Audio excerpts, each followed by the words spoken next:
नमस्कार। केरला में कोयलोन डिस्ट्रिक्ट में स्थित 96 ईयर्स पुराना one of the national accredit hospital कायल वारथ हॉस्पिटल के बारे में हम जानकारी लेते हैं श्रीमती विंसी। कायल वारथ हॉस्पिटल कब स्थापित हुआ है, जरा समरी बताएंगे आप? कायल वारथ हॉस्पिटल 1929 में स्थापित हुआ था और 96 ईयर्स का पुराना हॉस्पिटल है ये, और ये तो बहुत सारा फैसिलिटीज़ और स्पेशलिटीज़ है। तो इस हॉस्पिटल में क्या क्या स्पेशलिटी? हमें तो बहुत सारा पेशेंट्स आ रहे हैं, वो तो केरला के हैं और नॉर्थ इंडियंस है, फॉरेनर्स है, बहुत सारा लोग आता है डिफरेंट कैटेगरीज में। उसमें तो हमारा एक अच्छी तरह का स्पेशलिटी है हर्बल गार्डन्स। हर्बल गार्डन्स हमारे एक ही कैंपस में स्थापित है, और उसके बाद मैन्युफैक्चरिंग मेडिसिन मैन्युफैक्चरिंग यूनिट हमारा ही मेडिसिन हम पेशेंट्स को भी प्रिपेयर करके देते हैं। और आईपी फैसिलिटीज़ बना ये नॉन एसी, एसी और suite room, 3 types of speciality rooms हैं। ये सब एक ही कैंपस में है, वही हमारा पहला स्पेशलिटी है। तो ये आपने बोला हर्बल गार्डन के बारे में, तो हमें पूछना चाहते हैं कि जो भी पेशेंट्स यहाँ पे आते हैं तो यही हर्बल गार्डन से ही उनका मेडिसिन प्रोड्यूस होता है क्या? यही प्रिपेयर करके वही मेडिसिन, हम बाहर से कुछ नहीं, ऐसा नहीं। हाँ। यहाँ के मेडिसिन हम प्रिपेयर करके पेशेंट्स के जो डिसीज है उसको देते हैं। अब इस आयुर्वेदिक हॉस्पिटल में ट्रीटमेंट के तौर पे क्या क्या स्पेशलिटीज़ हैं?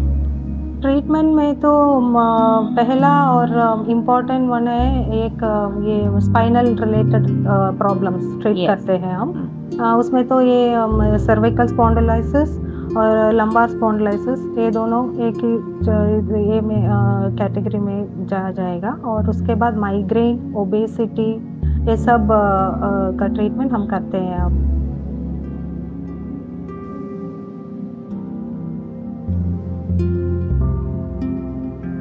ये जो ट्रीटमेंट आपने बताया है, ये जो काफ़ी हॉस्पिटल से रिजेक्ट किया है, एलोपैथी, होम्योपैथी, काफ़ी हॉस्पिटलों से रिजेक्ट किया गया है, तो ये जो ट्रीटमेंट यहाँ पे लेने के बाद पेशेंट्स को 100% क्यूर होता है? जो ये स्पाइनल डिसऑर्डर मैंने बोला है ना, उसमें तो एलोपैथी में जाकर सर्जरी बोल रहे हैं, बोलकर वो लोग वही रिपोर्ट से यहाँ आकर आयुर्वेदा ट्रीटमेंट से हम वो क्योर करके दिया है।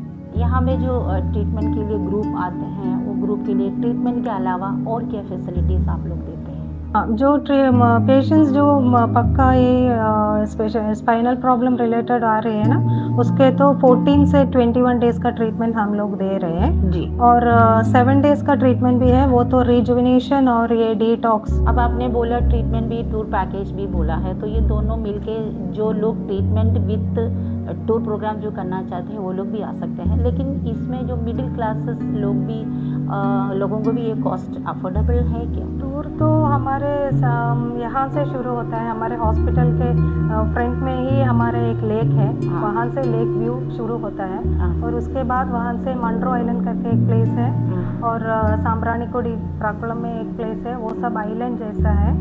और चढ़ेमंगलम प्लेस में ये तो एक जडायु रॉक है, वो तो ये बहुत सारे लोग वहाँ पे जाते हैं। और तो थोड़ा सा दूर जाना है तो त्रिवेंद्रम में श्री पद्मनाभ स्वामी टेम्पल है।